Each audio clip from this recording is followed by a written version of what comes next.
예수님의 이름으로 기도드립니다. 아멘. 우리 하나님 말씀을 함께 살펴보도록 하겠습니다. 마가복음 12장 35절부터 13장 2절까지의 말씀을 교독으로 우리가 한번 읽어보도록 하겠습니다.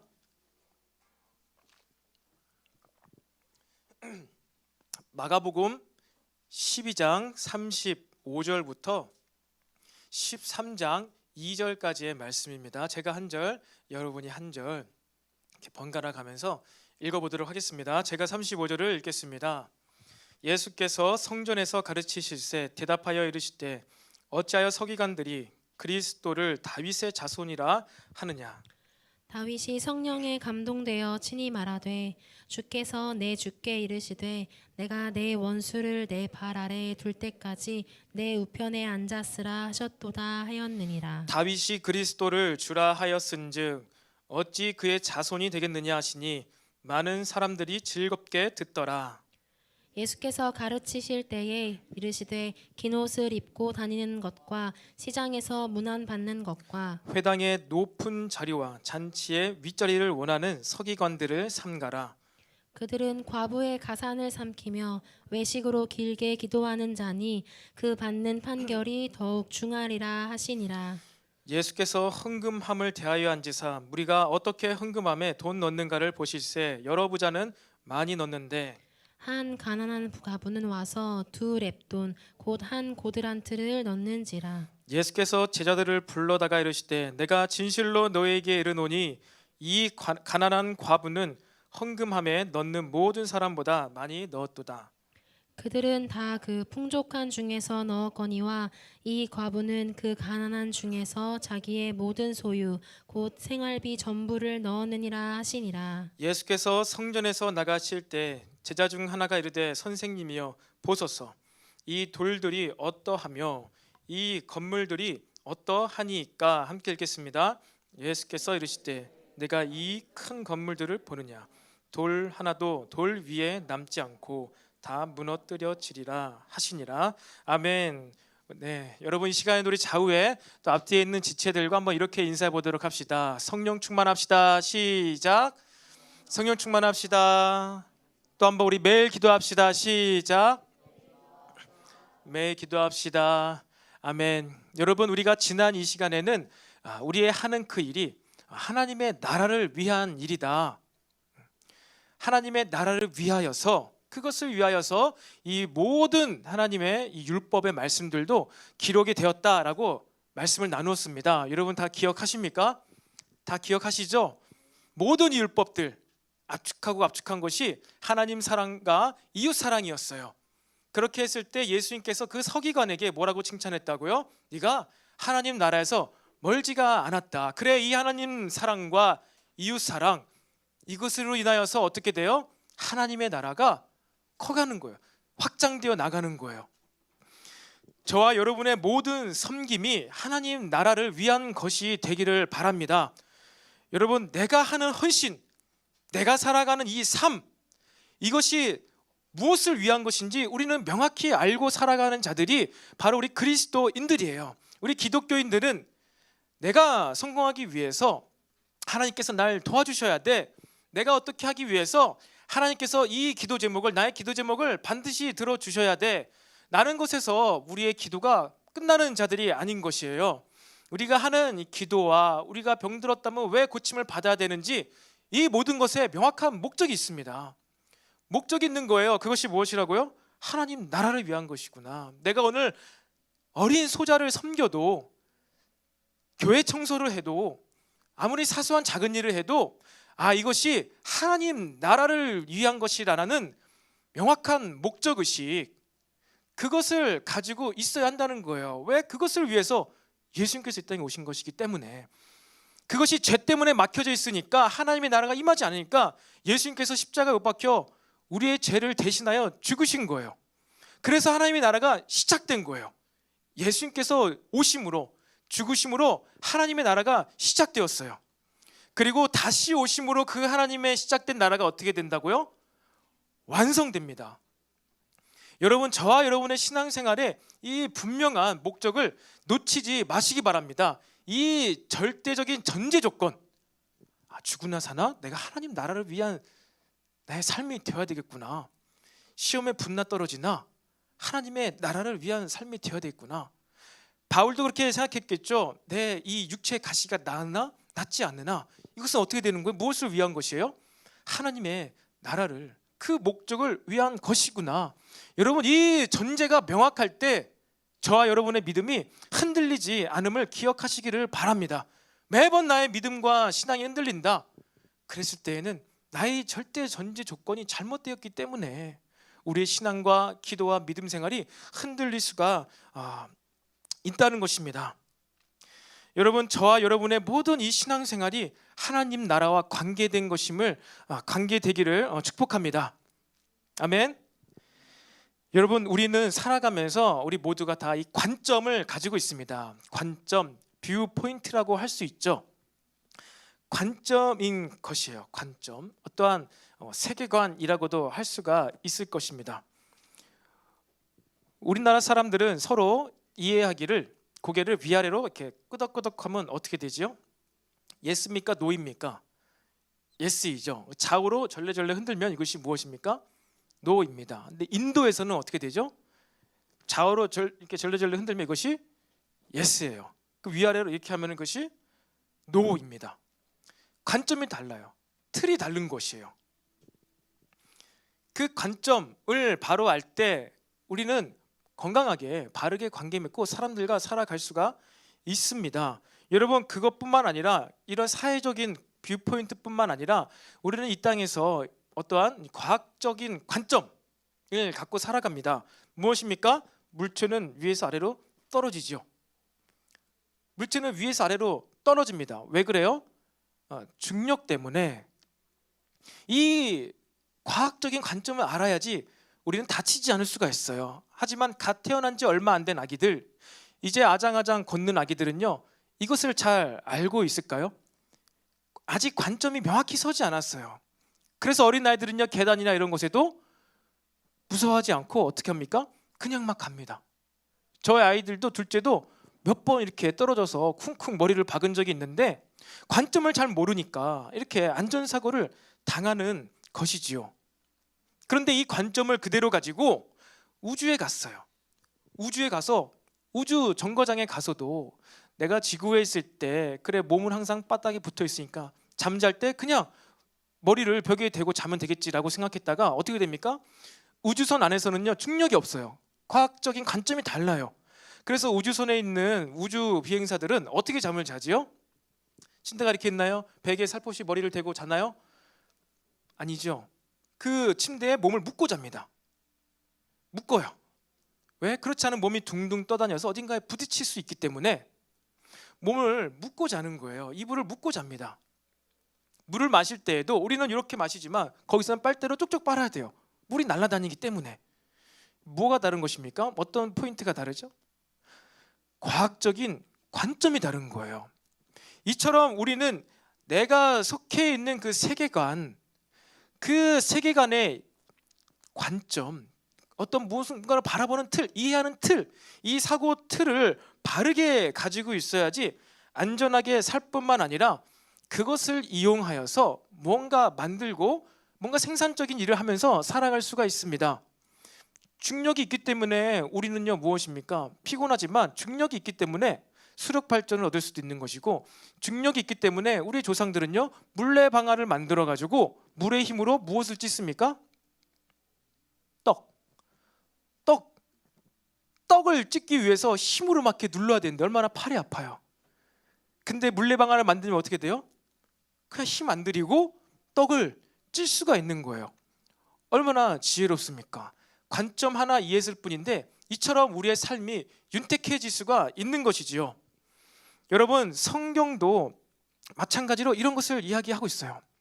근데 그 전에 눈에 보이는 물리적인 관점만 얘기했는데, 여러분, 우리는 이 눈에 보이는 이 세계뿐만 아니라 눈에 보이지 않는 것에도 관점이 존재합니다. 그것이 무엇일까요? 인간의 심리적인 존재라는 것, 생각, 정신적인 존재라는 것이에요. 그래서 기원전 400년에 BC 400년경에 데모크리토스라는 사람은요, 인간의 행동이 마음이나 어떠한 생각에서부터 비롯된다는 것을요 처음으로 이야기를 하고 그것을 학문적인 체계로 정리하려고 시도했던 사람이 있었습니다. 그러니까 사람이 이렇게 행동하는 것, 이렇게 반응이 나타난다는 것은 어떠한 단순히 뭐 작용 반작용, 과학적인 물리적인 법칙뿐만 아니라 그 사람의 어떤 마음, 생각 이것으로 인하여서 그가 그런 행동을 할 수가 있다라는 것을 이제 학문적으로 처음 이야기하는 사람이 데모크리토스라고 있습니다. 여러분 그렇지요. 저와 여러분이 이 땅 가운데서 건강하게 살아가기 위해서, 육신이 건강하게 살아가기 위해서 우리는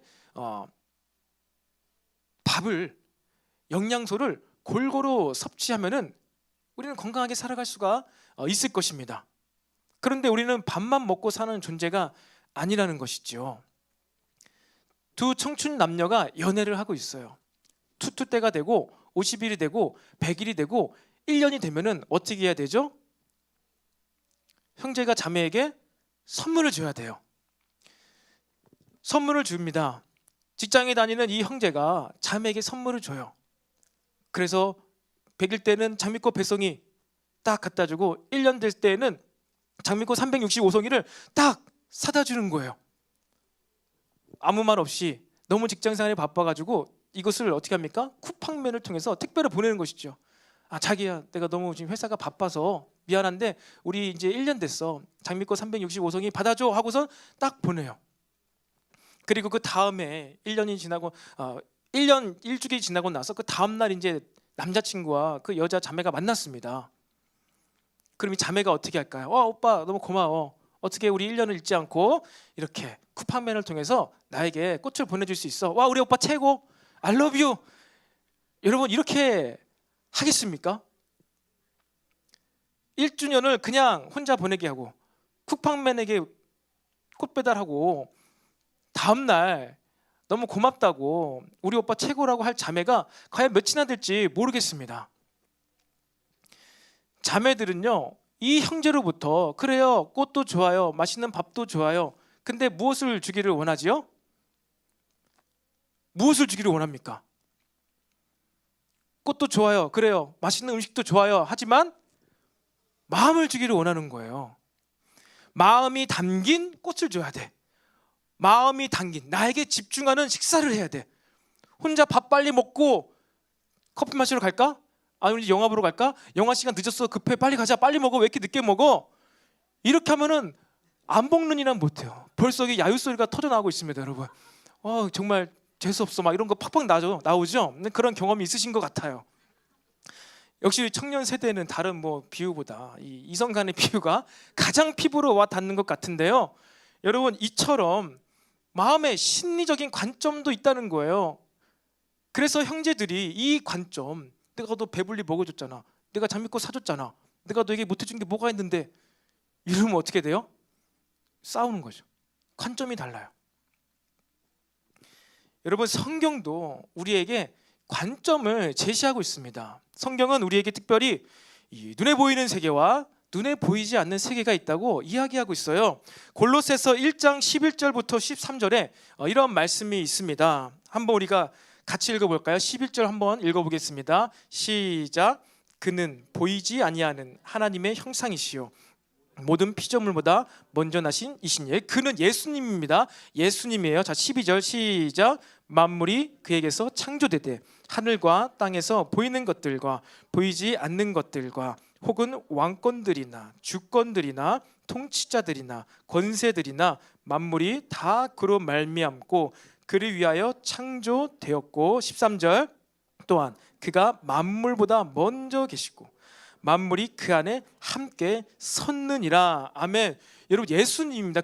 이 앞에 보면은 십자가 못 박혀 죽으신 그 예수님에 대해서 이야기하고 있는 거예요. 여러분 만물이 예수님에게서 창조되었다. 우리는 믿습니다. 근데 여러분 예수님은요 육신으로 오실 때 BC 지금으로부터 2000년 전에 오셨어요. 예수님이 이 땅에 오시기 전에 이미 만물이 존재했어요. 그렇잖아요. 예수님이 아기 예수님이 태어나기 전에 이미 지구가 존재했단 말이에요. 아브라함과 이삭이 다 있었어요. 다윗도 있었어요 먼저. 그런데 이 바울은 이 골로새서 가운데 누가 먼저 있었다고요? 예수님. 그가 먼저 있었다. 그리고 예수님이 모든 만물보다 먼저 계셨고, 또 그리고 뭐라고요? 모든 만물이 예수님 안에 있다. 이것은 무슨 관점을 이야기하는 것일까요? 여러분, 우리는요 이 두 가지 세계관을 동시에 갖고 있습니다. 눈에 보이는 세계, 그리고 눈에 보이지 않는 영적인 세계, 이 두 가지 관점이 우리에게 필요해요. 영적인 관점만 가지고 있을 수가 없습니다. 만물이 무의미하고 이 눈에 보이는 세상, 중력법칙, 이것은 다 부질없는 것이야.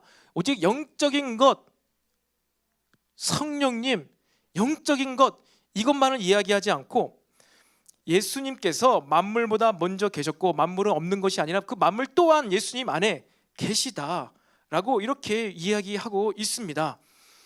여러분, 하나님을요 바로 알 때, 하나님이 만드신 이 세계, 이 세계의 원리를 바로 알 때 우리는요 안전하게 살아갈 수 있어요. 안전하게 살아갈 수 있을 뿐만 아니라 이 영적인 세계와 눈에 보이는 세계가 다 있구나, 그리고 이 세계의 원리는 이렇게 작동되는구나 라는 것을요 바르게 이해하고, 정말로 중력을 이용해서 물레방아를 만드는 것과 같은 그런 일을요 우리가 할 수 있음을 여러분 기억하시기를 바랍니다. 우리는 이 두 가지 관점이 함께 공존하는 세상을요 살아가고 있다는 것을 잊지 말아야 돼요. 그런데 이 두 가지 관점 가운데 오늘 본문, 예수님께서 우리로 하여금 우리가 어떠한 관점을 더 우선시하고 어떠한 관점이 더 본질적인 것인지에 대해서 말씀하고 계십니다. 오늘 우리가 읽은 이 구절 가운데요 네 가지 이야기가 등장하고 있어요. 네 가지 이야기. 아마 한두 번쯤은 여러분들이 읽어보았을 성경 말씀일 것입니다. 네 가지 이 이야기, 첫 번째는 무엇입니까? 예수님께서 성전에서 가르치실 때 어찌하여 서기관들이 그리스도를 다윗의 무엇이라고요? 자손이라 하느냐. 사람들은요 예수님을 유다의 자손, 다윗의 자손, 유다의 자손, 후손 예수 그리스도다 이렇게 했습니다. 그래서 바디메어도 다윗의 자손 예수요, 나를 불쌍히 여기소서. 틀린 말은 아니죠. 다윗의 혈통 가운데 태어나셨습니다. 그래서 마태복음에서 보면요 아브라함부터 14대, 다윗까지 14대, 그리고 다윗부터 또 포로시기까지 14대, 그때부터 14대 후에 이 요셉의 아들로 예수님께서 마리아를 통하여 태어나셨다라고 기록하고 있습니다. 분명히 예수님은요 육신으로는요 무엇입니까? 요셉과 마리아의 아들인 거예요. 그런데 오늘 예수님 뭐라고 하셨다고요? 어찌하여 그리스도를 다윗의 자손이라 하느냐. 그렇지 않다. 다윗은 한 번도 그리스도를 향하여 내 후손이다, 내 자손이다라고 말해본 적이 없다는 거예요. 오히려 다윗은요 시편을 기록하면서 성령에 감동되어서 그 환상 가운데 인자를 봤어요. 사람의 아들을 봤어요. 근데 그게 너무 하나님 같은 거예요. 그 인자를 보면서 그걸 누구라 했다고요? 그리스도를, 메시아를 주라 했다.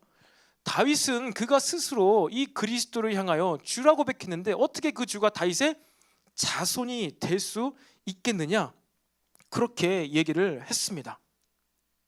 그리고 두 번째는요 서기관들의 이야기가 나옵니다. 여러분, 서기관, 그 앞에 나온 한 서기관은요 예수님께 칭찬받았죠. 근데 이 두 번째 서기관은요 이제 경계해야 되는 서기관입니다. 이 서기관들은 무엇을 좋아한다고 했어요? 긴 옷을 입고 다니는 것.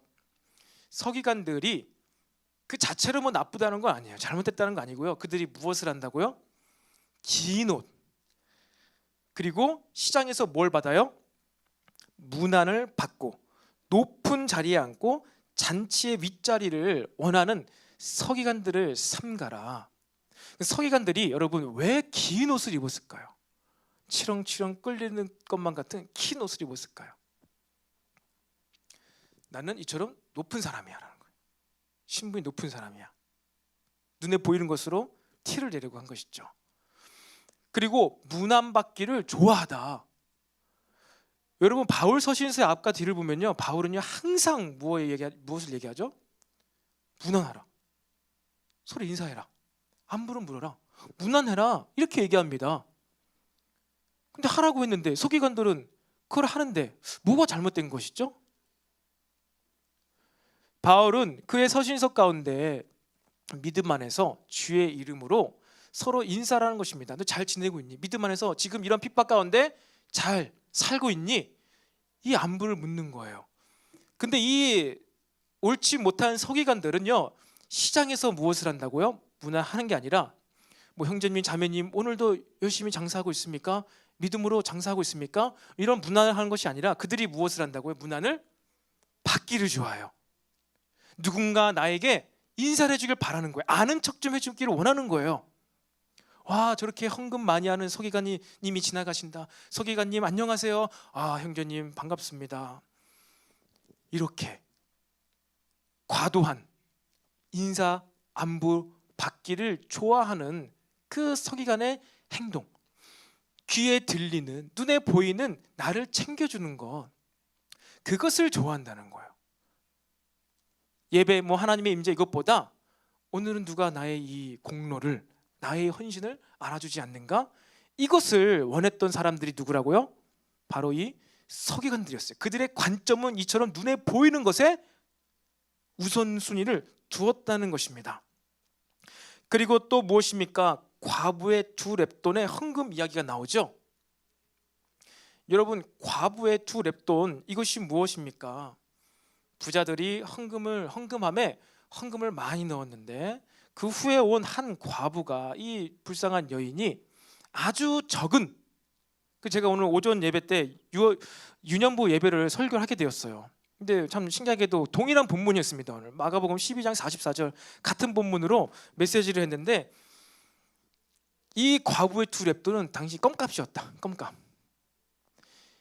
껌값을 바친 이 과부가 이 부자들보다 더 많은 헌금을 했다, 이렇게 예수님께서 평가를 해 주셨던 것입니다.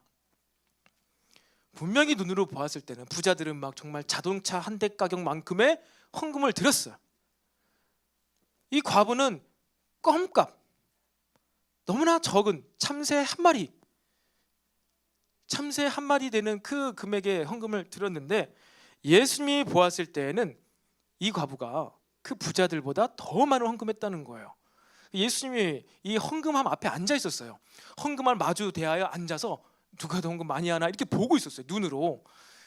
다 보셨을 거예요. 여러 부자들이 헌금함에 많은 헌금을 드리는 것을 다 봤습니다. 그걸 보시고도 이 부자들보다 이 과부가 더 많은 헌금을 했다, 이렇게 얘기를 하고 있는 것이죠.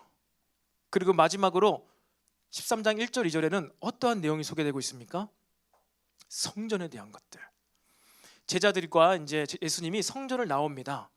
제자들은 방금 전 예수님과 성전에서 예배를 드리고 나가는 터라 이 아름다운 헤롯 성전이죠. 헤롯 때에 지어진 이 성전, 특별히 이렇게 거대하고 완전 잘 깎여진 이 돌들을 보면서, 아, 예수님 이 성전 얼마나 아름답습니까? 너무나 위용이 대단합니다. 엄청 어마어마한 성전입니다. 값비싼 대리석으로 깍깍딱 만들어가지고 얼마나 멋집니까? 눈에 보이는 성전에 대해서 좀 보시라고, 선생님이요 보소서, 이 아름다운 건물 좀 보시라는 거예요. 보고 감탄 좀 하라는 거예요. 그런데 그것에 대해서 예수님은요 무엇라고 얘기하십니까? 무너진다. 돌 위에 돌 하나도 남지 않게 된다. 이 튼튼하게 보이는 거대한 이 돌들이 다 무너질 것이다, 이렇게 이야기를 하셨습니다. 이 전혀 상관없어 보이는 네 가지 이야기입니다. 다윗의 이야기, 서기관들의 이야기, 그리고 과부의 이야기, 그리고 성전의 이야기. 근데 이 이야기 가운데 계속해서 예수님은요 우리로 하여금 어떠한 관점을 갖게 하시는 거예요? 눈에 보이는 거는 맞다, 그거예요. 눈에 보이는 것이 맞아. 하지만 더 본질적이고 사실은 실체는 그것이 아니라는 거예요. 너희들은 지금 이 성전이 너무나 견고하고 튼튼하고 많은 물질이 들어와서 이렇게 위대하게 세워져서 이 성전이, 눈에 보이는 이 성전이 영원할 것 같지만 사실 지금 이 성전 안에서는 아무런 예배도 드려지고 있지 않아. 이 성전은 사실 성전이 아니라 무엇이라고요? 강도의 소굴이야. 강도의 소굴이 환난과 핍박이 올 때 어떻게 견딜 수 있겠느냐? 반드시 무너지게 될 것이야. 그건 무늬만 성전이지 진짜 하나님이 계시는 성전이 아니야. 강도의 소굴이야. 그걸 그렇게 봐야 돼. 그렇게 볼 수 있어야 돼. 그리고 서기관들, 눈에 보이는 것 좋아하는 서기관들 삼가해야 돼. 조심해야 돼. 너희들도 그렇게 물들이지 않게 그들과 교제를 하면 안 돼. 삼가라는 거야. 그리고 그리스도는 다윗의 자손이 아니라 다윗의 주야. 그것을 볼 수 있어야 된다고 이야기하는 거예요. 육신의 계보가 아닌 신적인 계보를 볼 수 있어야 돼. 눈에 보이는 것에 집중되었던 서기관들, 종교인들과 다르게 너희들은 그런 것을 따라하면 안 돼. 눈에 보이는 것에 마음을 빼앗기면 안 돼. 이렇게 얘기하고 있는 것이에요. 여러분, 이 마가복음에는요, 이 서기관들을 삼가라는 것에 대해서 오늘 굉장히 짧게 다루었지만 동일한 구절인 마태복음 23절은요 23절 한 장 전체가 무엇을 얘기하고 있습니까? 눈에 보이는 것을 좋아하는, 문안받기를, 인정받기를 좋아하는 이 서기관들에 대해서 예수님께서 한 장 전체를 욕하십니다. 너 화 있을진저 독사의 자식들아, 이 저주받아 죽을 놈들아, 이겁니다. 한 장 내내 그래요. 여러분 한번 볼까요? 마태복음 23장 16절부터 23절까지의 이 구절들이 있는데요, 한번 여러분 눈으로 보시기를 바랍니다. 마태복음 23장 16절부터 이런 말씀이 있어요. 화 있을진저 눈먼 인도자여, 너희가 말하되 누구든지 성전으로 맹세하면 아무 일 없거니와 성전의 금으로 맹세하면 지킬지라 하는도다. 귀로 잘 들어보세요. 서기관들이 어떻게 얼마나 눈에 보이는 것을 쫓았고 말을 했는지, 너희는 진짜 화가 있다, 넌 진짜 죽어야 돼. 왜 그러냐면은 이 위대해 보이는, 거대해 보이는 성전으로 맹세하면은, 그러니까 이게 하나님의 이름이 있는 성전입니다. 맹세하면은 아무 일 없을 것 같은데 성전의 금으로 맹세하면 지킬지라. 그러니까 값비싼 물질, 어떤 헌걸 많이 내고 뭘 하면은 지킬지라 하는도다. 그리고 어리석은 맹인들이요, 어느 것이 크냐? 그 금이냐? 그 금을 거룩하게 하는 성전이냐? 너 이 금이 더 크냐? 아니면 이 금을 거룩하게 하는 성전이 더 크냐? 그리고 또 이르시되 제단으로 맹세함은 아무 일 없거니와 그 위에 있는 예물로 맹세함은 지킬지라 하는도다. 제단으로, 그러니까 하나님께 제사가 드려지는 그 제단으로 맹세를 너희들이 해야 되는데, 그것이 아니라 누가 더 돈을 많이 냈냐, 예물을 많이 드렸냐, 그것으로 맹세하면 지킬지라 하는도다. 맹인들이여, 어느 것이 크냐? 예물이냐? 그 예물을 거룩하게 하는 제단이냐? 이렇게 얘기하면서 무엇입니까? 화 있을진저 외식하는 서기관들과 바리새인들이여, 너희가 박하와 회향과 근체의 11조는 들이되 율법에 더 중한 바 정의와 긍휼과 믿음은 버렸도다. 그러나 이것도 하고 저것도 버리지 말아야 할지니라 라고 이야기를 하고 있습니다.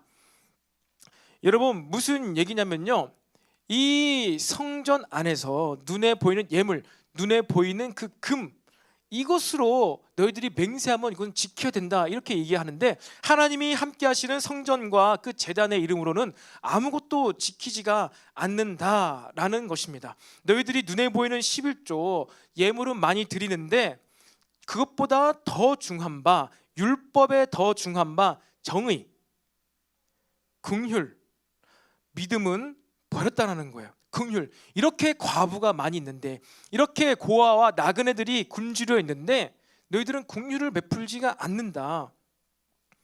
그러나 이것도 행하고, 무엇입니까? 예물도 드리고 제사도 드리고 저것도 버리지 말아야 할 것이다. 긍휼과 정의와 믿음도 너희들이 버리지 말아야 할 것이다 라고 이야기를 한 것입니다. 여러분 무엇입니까? 성전에서 예배할 때 이 서기관들은요, 눈에 보이는 것, 그것이 전부인지 알았던 것이에요. 제사도 많이 드립니다. 예물도 많이 드립니다. 그런데 제사들 드리고 그 예물을 드림으로 무엇을 하죠? 이것으로 이웃사랑을 해야 돼요. 이웃을 섬겨야 돼요. 그런데 많은 사람들이 지켜보는 그 제사, 예배는 열심히 잘 드리는데 그것으로 말미암은 결과들, 믿음과 긍휼과 자비와 이 섬김이, 인간 사랑함이, 가난한 자들을 도와주는 사랑함이 없다.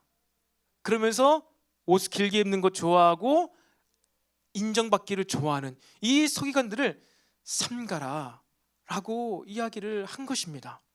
계속해서 예수님께서는 보이지 않는 것, 정말 성전에서 무슨 일이 일어나지는 데에서 말씀하고 계신 거예요.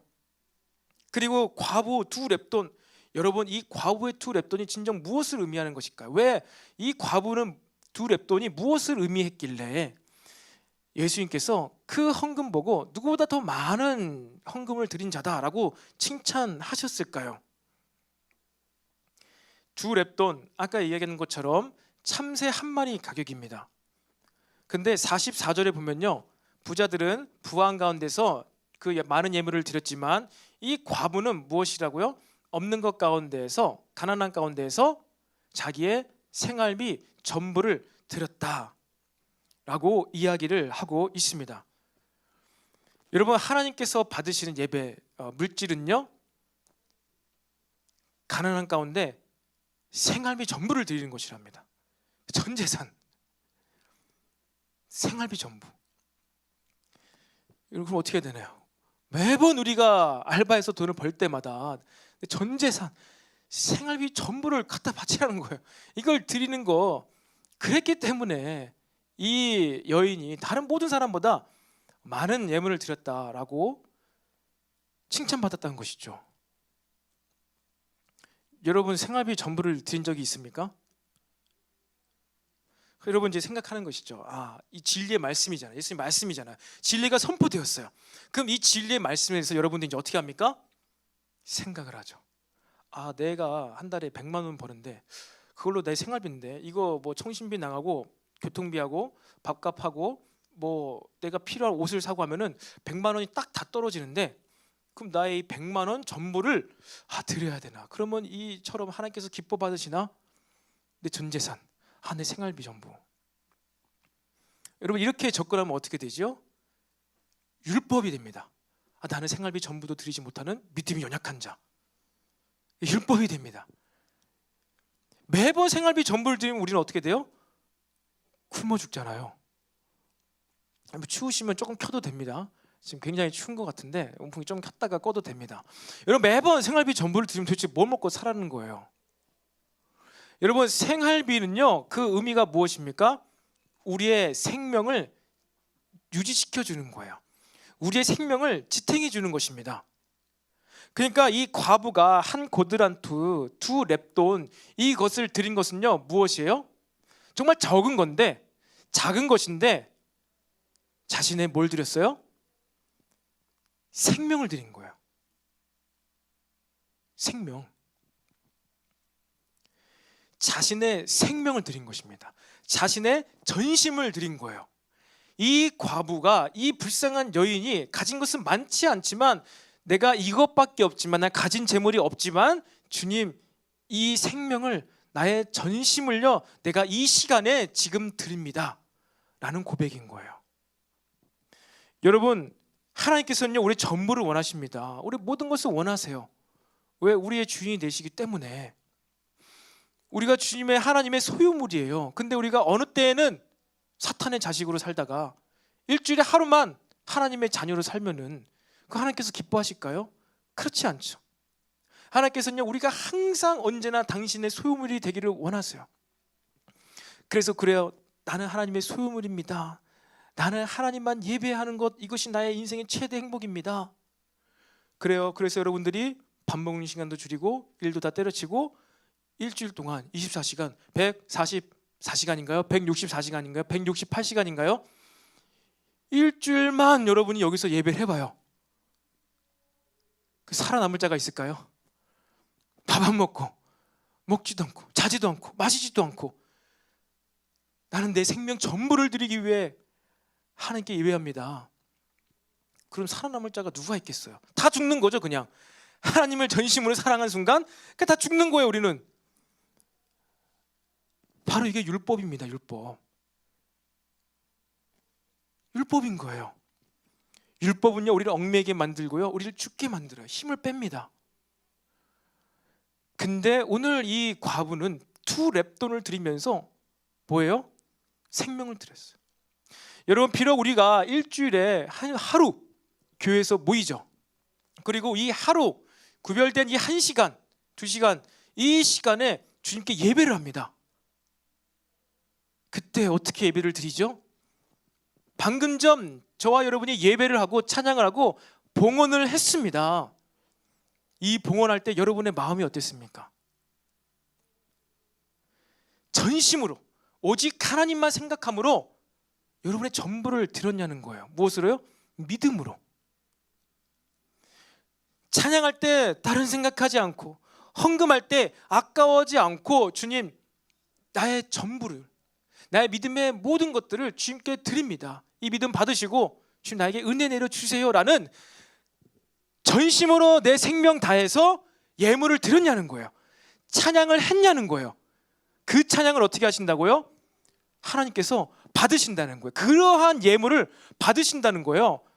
생활비를 빼들어가지고 우리를 가난하게 만드는 게 하나님의 목적이 아니라, 적은 것이어도 상관없어요. 많은 것이어도 상관없어요. 중요한 건 무엇인 거예요?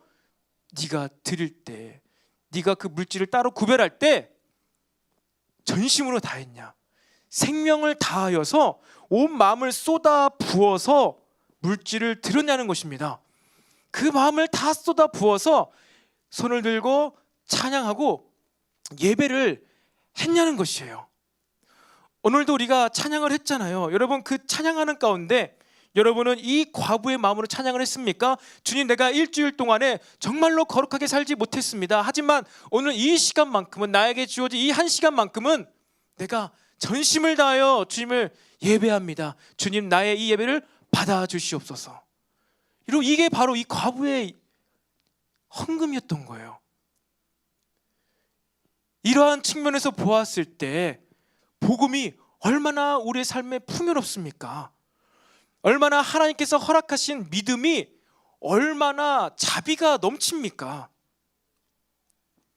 그런데 이러한 자비와 진리가 선포되었음에도 불구하고, 예수님의 이 생활비 전부를 다 드린 과부의 이 메시지가 선포되었음에도 불구하고, 진리를 대하는 자기 중심적인 마음에서 그 진리를 대했을 때에는, 생활비 다 빼들어가네. 도대체 어떻게 예배하라는 거야? 나도 먹고 살아야지. 아무리 진리가 선포되어도요, 그 진리를 내 입장에서 바라보았을 때는요, 그 진리가 진리되지 못합니다. 율법이 됩니다. 종교가 됩니다. 오늘 이 4가지 이야기를요, 한 가지 뜯어서 보세요. 그럼요, 다 율법이에요. 그런데 일관된 그 주님의 말씀 가운데 이 어우러지고 서로 조화를 이루는 이 메시지, 그거를 볼 때 어떻게 합니까? 하나님의 복음이 이 안에 있는 거예요. 삼위일체 하나님의 그 관계도 마찬가지입니다. 여러분, 예수님이 십자가를 지시로 이 땅에 인간의 몸으로 오셨어요. 그 예수님의 입장에서만 보았을 때는 이 하나님 아버지의 마음 어떻게 느껴지게 보일까요? 인간들이 잘못했는데 내가 대신 고통받아 죽어야 되네. 이것이 하나님의 사랑인가? 율법으로 느껴지는 거예요. 율법으로. 그런데 그 예수님께서, 하나님께서 얼마나 이 인간을, 사람을 사랑하셨는지 자기를 대속물로 삼아서, 그럼 내가 비록 죽게 되지만 성령의 능력으로, 하나님의 능력으로 나를 다시 살리시리라는 그 하나님의 약속과 언약의 말씀과 그 능력과 사랑을 알 때 이 예수님은요, 하나님 아버지께 순종할 수가 있는 거예요. 복음이에요. 하나님의 의도, 하나님의 계획을 모를 때에는 주여 이 잔을 부디 내게서 지나가게 하옵소서. 내가 이것을 견디기가 어렵습니다. 죽겠습니다. 이 율법 때문에, 죄 때문에 내가 죽어야 되는데 너무나 힘듭니다. 나의 입장에서만 보았을 때는 죽는 거예요. 복음인데, 너도 살고 온 인류도 살게 되는 복음인데 죽는 거예요. 여러분 동일합니다. 여러분 하나님의 말씀을요, 성경을요 많이 읽으세요. 쭉 읽으세요. 그러면서 그 안에서 상호작용하면서 느껴지는 하나님의 관점, 나의 관점이 아니라 하나님 나라의 관점, 먼 미래의 모든 일도 하시는 그 하나님의 관점으로 지금 나의 이 당하고 있는 상황을 이해할 때 우리는 더 이상 율법에 매인 삶이 아니라 복음의 풍성한 삶을 살 수 있게 됨을 믿으시기를 바랍니다. 여러분 그렇게 우리는요 끊임없이 지금 당장 지금 눈에 보이는 것에 집중하기가 쉬워요. 근데 우리는 그렇지 않아요.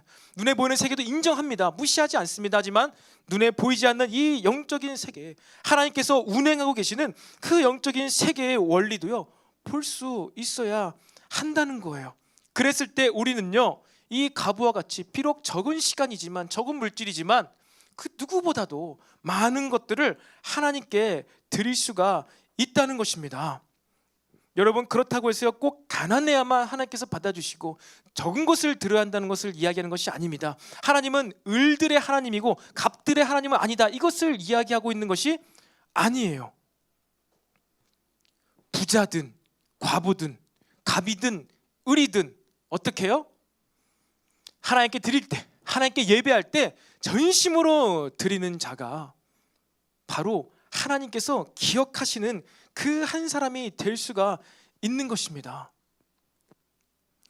그런데 여러분 이 전심을 드릴 때 중요한 것은요 바로 무엇이라는 거예요? 계속해서 눈에 보이지 않는 것이라는 거예요.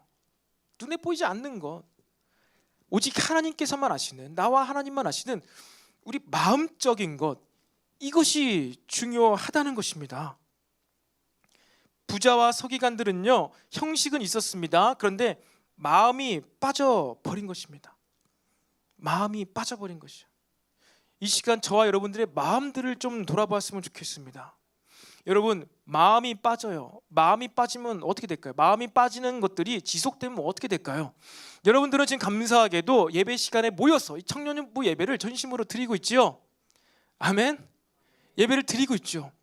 우리의 믿음을 지켜나가고 있습니다. 그런데 우리의 형식은 있어요. 형식은 있는데 내 마음이 없는 거죠. 그걸 누가 알겠어요? 하나님만 아시지. 마음이 없어요. 그렇게 마음이 빠진 예배를 계속 드리면요 나중에 어떠한 일이 발생하냐면은 말라기 1장 8절의 말씀이 되는 것이죠. 말라기 1장 8절에 이런 말씀이 있습니다. 만군의 여호와가 이르노라, 너희가 눈먼 희생 제물을 바치는 것이 어찌 악하지 아니하며 저는 것 병든 것을 드리는 것이 어찌 악하지 아니하냐. 이제 그것을 너희 총독에게 드려보라. 그가 너를 기뻐하겠으며 너를 받아주겠느냐. 이스라엘이요 타락을 했어요. 마음도 사라졌습니다. 바알과 아세라에게 다 마음 뺏겼어요. 그리고 뺏기고 수백 년이 지나니까 여전히 성전이 뭔가 있어요. 느헤미야의 그 성전이 있었습니다. 근데 마음이 오랫동안 빠지니까 이제 어떻게 된 거예요? 형식도 있습니다. 제사 드립니다. 근데 그 제사를 드리는 예물이 어떻게 타고요? 병든 것, 눈먼 것, 저는 것, 이것을 지금 드리고 있는 거예요. 아니요, 그래 하나님, 이 포로기를 지나면서 이스라엘 백성이 가진 재물 다 잃어버려가지고 그나마 털털 털어서 가져온 것이 이 병든 것, 눈먼 것을 제물로 드린 것이 아니겠습니까? 과후에 2렙돈도 받으신 하나님, 왜 이 2렙돈보다 훨씬 큰 이 염소와 이 나귀들은 받지 않으십니까? 받아야죠. 이것이 무슨 얘기라고요? 근데 눈에 보이는 대로만 이야기하는 것이에요.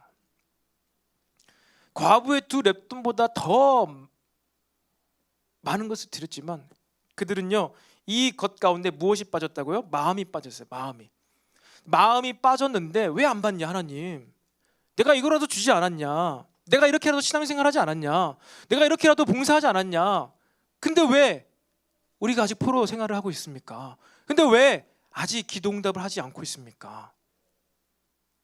우리의 마음이 빠지고 내용이 빠지고 율법의 얽매이게 지속되면요, 내가 병든 것을 드리면서도 내가 최선의 것을 드리는 것으로 착각하게 돼요. 그러니까 눈에 보이는 거 그렇게 좋아하는 너희들한테 지금 하나님 뭐라고 하고 있는 거예요? 눈에 보이는 총독에게 한번 병든 것을 갖다 줘봐. 그 총독이 좋아하겠냐는 거예요. 눈에 보이지 않는 것으로 대화가 안 되니까 이제 하나님께서 수준을 낮추셔서 눈에 보이는 것으로 너희들이 이해할 수 있게끔 육신의 너의 상전한테라도 그것을 드리면서 내 온 마음을 다해 드리는 선물입니다 라고 말해보라는 거예요. 누가 기뻐 받겠냐는 것이죠. 그러니까 하나님께서 한참 수준 떨어지게 낮춰가지고 피규를 하시는 거예요. 우리가 어떻게 되었을 때 마음이 빠지고 내용이 빠지고 형식만 남아있을 때 이처럼 하나님께서는요, 이러한 1차적인 방법으로 우리의 삶에 시그널을 줍니다. 영적으로 깨달을 수 있도록 계속 메시지를 주시지만 그게 안 됐을 때는 어떻게 해요? 육체를 치시는 거예요. 몽둥이를 드시는 거예요. 말라기 이후로 어떻게 됩니까? 헬라 제국이 와서 유대인이 속국이 되고 로마 제국이 또 나타나서 유대가 또 속국이 됩니다. 피지배를 받아요. 그들의 육체를 칩니다. 메시아를 기다릴 수 있게끔 만들어버립니다. 그들의 삶을 어렵게 만드셔서. 근데 처음부터 그냥 무작정 시험과 환난과 핍박을 주신다고요? 아니요. 영적으로 무뎌지고 마음이 빠지고 심지어 이제 눈에 보기 좋은 것조차 구별하지 못하면서 이 작은 거, 병든 것을 드리면서 이것이 나의 최선을 드리는 것이라고 그렇게 착각 속에 빠져있는 백성들을 다루시는 하나님의 방법은 무엇이에요? 그들의 육신을 치시는 것입니다. 여러분의 마음은 이 과부와 같이 아무리 비록 내가 일주일 동안 정말 엉망진창으로 살아왔지만 이 예배드리는 이 시간, 내가 이 시간만큼은 전심으로 하나님께 예배 드려야 되겠다. 혹여나 하나님께서 은혜를 주시진 않을까. 작은 것이지만 초라한 나의 모습이지만 하나님께서 기뻐 받으시지 않을까. 여러분, 이러한 마음으로 예배를 드리는 것이 바로 전심으로 생명을 다해 드리는 예배임을 기억하시기를 바랍니다. 여러분, 그렇게 예배를 드릴 때 이것을 어떻게 한다고요? 하나님께서 받으시는 거예요. 여러분, 하나님께서 받으시는 예배를 드리게 되시기를 바랍니다. 하나님께서 받지도 않으시는데 그 예배를 드리면 어떻게 된다고요? 말라기에서 이야기하고 있는 것처럼 누가 제발 저 제단 성전 문 좀 닫아라. 누가 제발 저 짐승의 기름 좀 나에게 드리지 말게 해라. 내가 저 재물 받기가 싫다. 받지도 않는데 드려서 무엇을 합니까? 감동이 없는 것이죠. 가인의 제사를 하나님께서 왜 안 받으셨습니까? 믿음으로 드리지 않았기 때문에, 마음으로 드리지 않았기 때문에 아무리 많은 그 곡물을 바쳤지만 가인의 마음 가운데 감동이 없는 거예요. 근데 아벨은요, 그 염소 새끼를 양을 바쳤지만 어떻게 됩니까? 불이 내려와서 하나님께서 그 제물을 받으시니까 아벨의 마음 가운데 감동이 오는 거예요. 삶이 기쁜 거예요. 이 기쁜 것을 보고 질투해서 가인이 아벨을 죽인 거예요. 여러분, 예배를 드릴 때, 하나님이 받으시는 예배를 드릴 때는요, 하늘에 불이 떨어집니다. 성령의 임재가 떨어지는 거예요. 마음에 기쁨이 오는 것입니다. 마음에 에너지가 생기는 거예요. 힘이 생기는 거예요. 밖으로 드러나는 것과 같이 보일 만큼. 그 수가성의 여인이 예수님 만나가지고 전도했던 것처럼 하나님의 감동을 받고 하나님의 임재를 느끼는 것은요, 어느 때? 예배 때. 그 예배 때 여러분, 전심을 다해 생명 다 예배드림으로 매번 그 메시지를 통하여서, 찬양의 시간을 통하여 하나님의 감동을 받아 누리게 되기를 축복합니다. 그렇게 우리의 진심으로 드리는 예배를 하나님께서 기뻐 받으세요. 그래서 우리는 항상 검토해 봐야 됩니다. 점검해 봐야 됩니다. 내가 진짜로 지금 이 시간 전심을 다해 집중하며 예배를 드리고 있는가? 이것은 내 생명을 다한 예배인 것인가? 비록 내가 짧은 이 시간이지만 나는 지금 이 시간에 전심으로 예배하고 있는가? 내가 이 작은 헌신과 봉사와 섬김을 하는데 내가 이때만큼은 내 모든 것을 쏟아붓는 마음으로 섬기고 있는가? 그것을 우리는 항상 돌아봐야 한다는 것입니다. 그렇게 여러분 드릴 때, 예배할 때, 헌신할 때, 그때 모든 것을 쏟아부을 때 어떻게 한다고요? 그것을 바로 하나님께서 받으십니다. 그것을 하나님께서 기억하십니다. 마지막 성경 말씀입니다. 고린도전서 3장 12, 13절에 이런 말씀이 있어요. 만일 누구든지 금이나 은이나 보석이나 그리고 나무나 풀이나 짚으로 이 터 위에 세우면, 우리들의 봉사와 헌신과 이런 것들이 집을 세우는 거랍니다. 하나님의 나라를 세우는 것이죠. 근데 누구는 금, 보석, 누구는 나무. 근데 마지막 때에 각 사람의 공적이 나타날 터인데, 그 사람의 상급이죠. 나타날 터인데 그날이 공적을 밝히니 이는 불로 나타내고 그 불이 각 사람의 공적이 어떠한 것을 시험할 것임이라. 여러분, 마지막 때에 불이 와서 우리의 공적을요 태운답니다. 보석과 같은 것들, 금 같은 거, 은 같은 거, 불이 떨어지면 어떻게 되죠? 더 단단해집니다. 그리고 금속에 붙은 불순물들이 태워서 없어지고 그 보석만, 그 금만 남게 돼요. 마지막 때에 우리가 진심으로, 전심으로 섬김을 하고 하나님 나라를 위해서 살아갔던 자들은요 어떻게 돼요? 마지막 때 불같은 환란이 올 때 그가 정금과 같은 모습으로 나아가게 된다는 거예요. 그런데 마지막 때에 그 진리가 아니라, 하나님의 말씀이 아니라 나무와 풀이나 집, 이것은 무엇입니까? 불에 타기 쉬운 것이죠. 그러한 것으로 하나님 나라를 위해서 살아갔던 자들, 형식입니다, 율법입니다, 이런 것으로 살아갔던 그 자들은요 다 타서 없어지는 거예요. 그들의 공적이 아무것도 안 남는 거예요. 내가 주님을 위해서 이토록 많은 헌신을 했는데 사실 너는 영원한 것, 하나님의 나라를 위해서 한 것이 아니었으라는 것이죠. 반면에 과부의 두 랩돈과 같은 작은 것이지만 그는 전심을 다하여 헌신했기 때문에 마지막 때에 그 공적이 명확히 밝히 드러나게 된다는 것입니다. 여러분, 지금 하나님 앞에서 어떠한 헌신을 하고 있습니까? 어떠한 예배를 드리고 있습니까? 마지막 때는 분명히 심판이 있습니다. 불의 심판이 있습니다. 그것 가운데 타지 않는 여러분의 헌신이 있기를 바랍니다. 명확한 진리이죠. 그냥 하나님 다 받으시겠지 하면서 마음 없이 그냥 하는 것, 이건 나무로 하는 것이에요. 짚으로, 풀로 하는 것이에요. 하나님이 기억 안 하신다는 거예요. 모르신다는 거예요. 근데 무엇으로 하라고요? 전심으로. 그걸 드릴 때 온 마음 다해서 드릴 때 더 영원한 영적인 나라, 하나님의 나라를 바라보면서 헌신할 때 어떻게 된다고요? 그것이 다 남게 돼요. 하나님께서 다 기억하세요. 내가 너의 수고와 헌신을 기억한다. 그러면서 우리의 삶에 보답, 보상, 컴펜세이션, 이것을 때때로 주시는 것입니다. 여러분, 말씀을 마무리하겠습니다. 지금 여러분들이 주님께 심히 지나도록 예배하고 있습니까? 헌신하고 있습니까? 그 모든 예배와 헌신이요 하나님께서 기억하시는 헌신이 되어야 돼요. 내 관점에서는 나는 많은 것을 했는데 하나님의 관점에서는 이것이 아무것도 아닐 수가 있다는 거예요. 아무것도 아닐 수가 있다는 거예요.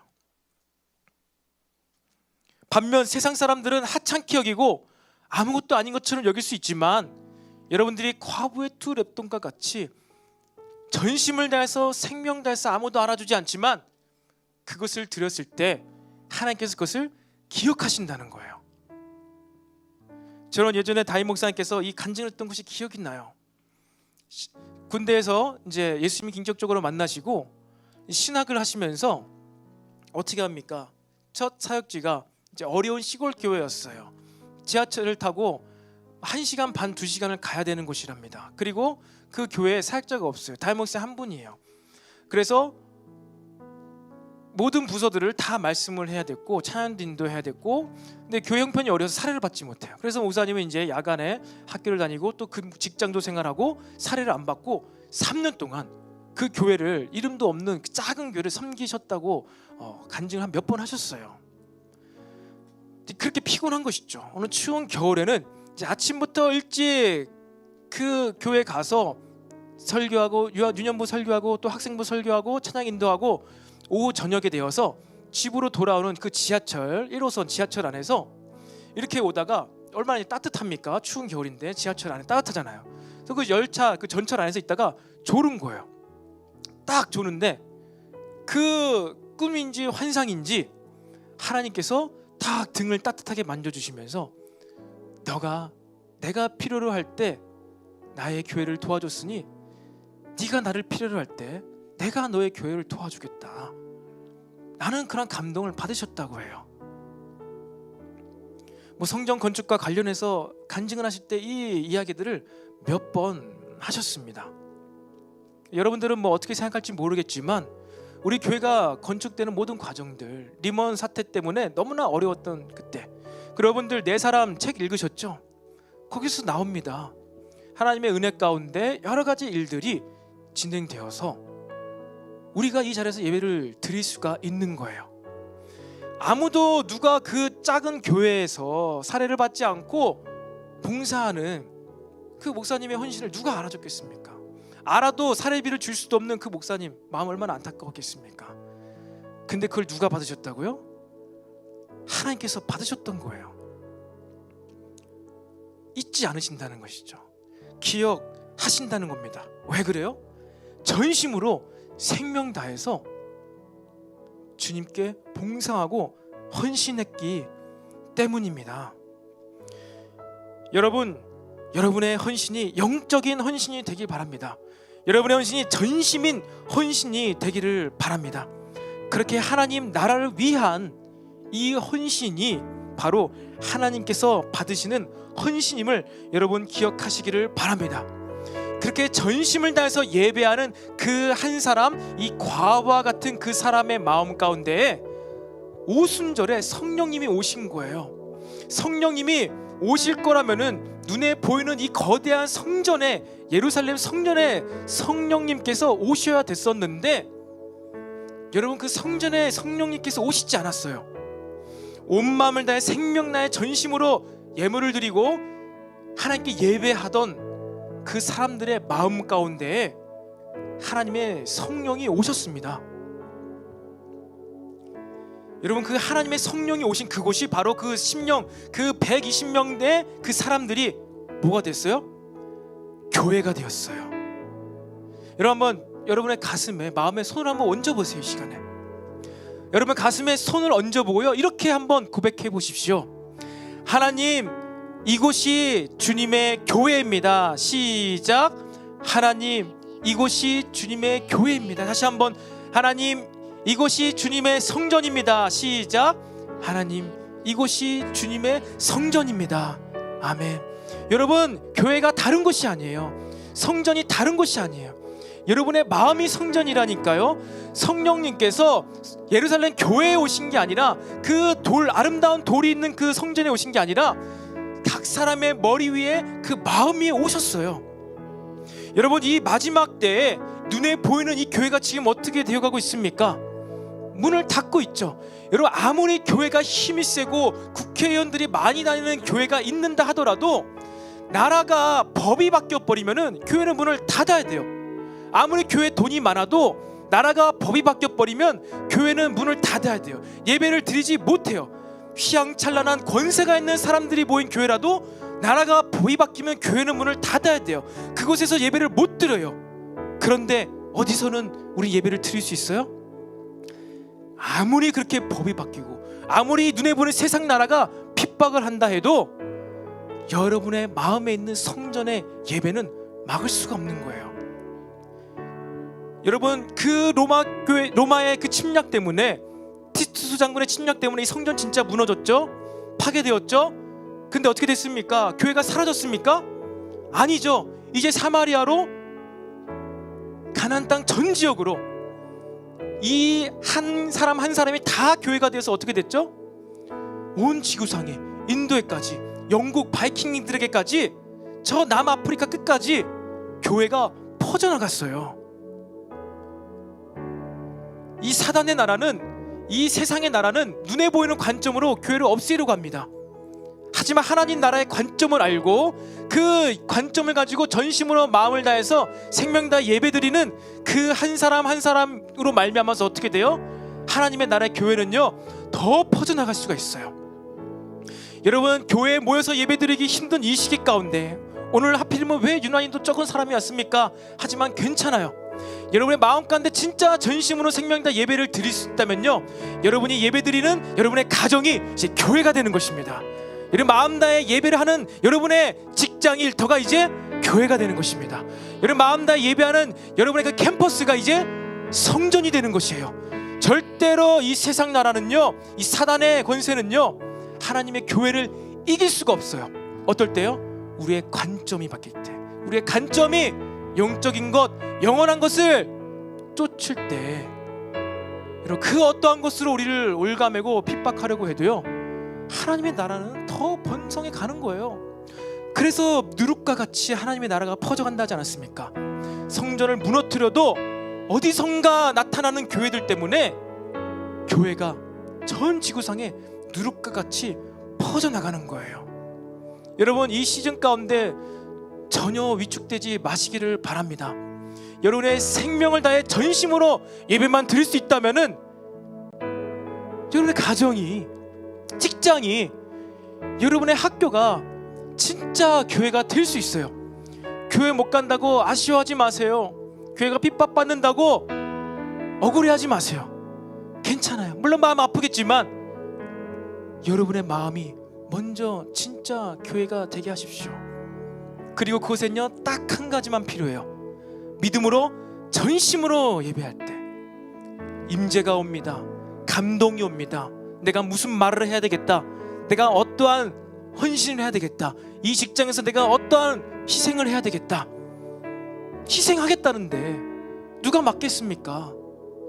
그러한 식으로 여러분 이 땅에 하나님의 교회가 세워지게 되는 줄로 믿으시기를 바랍니다. 여러분 이러한 관점으로 우리 다 같이 자리에서 일어나서 우리 이 찬양으로 주님께 한번 나아갑시다.